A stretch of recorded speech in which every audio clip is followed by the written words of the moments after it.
actually gets stage time in Skin Game, and she had to get her Actors Guild permit because she has dialogue and you know, all that kind of thing. But yeah.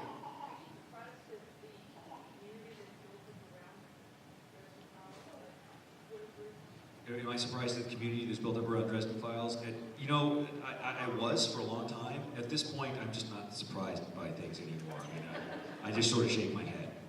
It's like, hey Jim, there are people who want to play, you want to role play the Dresden Files characters online on Twitter. Okay, yeah, I guess that's fine. I don't see anything wrong with that. Hey Jim, there's people who want to do Dresden Files fan film. Okay, I guess that's cool. Hey Jim, there's Dresden Files, My Little Pony fan fiction crossover. Yeah, all right. You know, I used to be. Once upon a time, I blinked at such a thing. And I was just like, okay, as long as people are having fun, I'm good.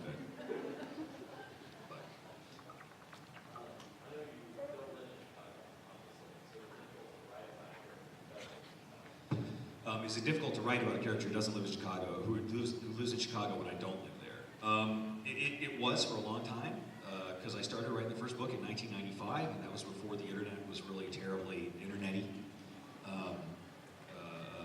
At that time, there was not a whole lot of interface. There weren't things like search engines to be had to any great degree, and when there were search engines, it was hard to actually find anything because there wasn't a whole lot of things to search for as yet.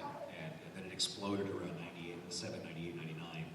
And that was when I started actually being able to make contact with people who lived in Chicago and being able to, you know, I'd be able to write people and ask them details. Before that, I had to use books. And I just had a shelf full of Chicago guidebooks that I used. And now, though, I mean, now it's like, okay, you call up Google, go to Google Maps, go to Google Street View, and say, oh, well, yeah, that character couldn't have kicked a car in his way in this scene. He'll have to kick one of these giant stone planters that happens to be right there on that street instead. And, at one point, I actually talked to a guy who was with SWAT in Chicago. And he had read the scene in The Warrior where the guy holds a hostage on the roof and has put out all the lights except one.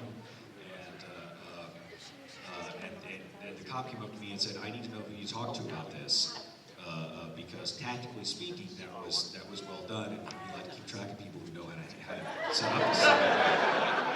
And I'm like, I just used Google Maps and the street view and the satellite view, and I just sort of figured it out. He's like, you just sort of figured it out by yourself. And I'm like, yeah. And he goes, God, I hate the internet.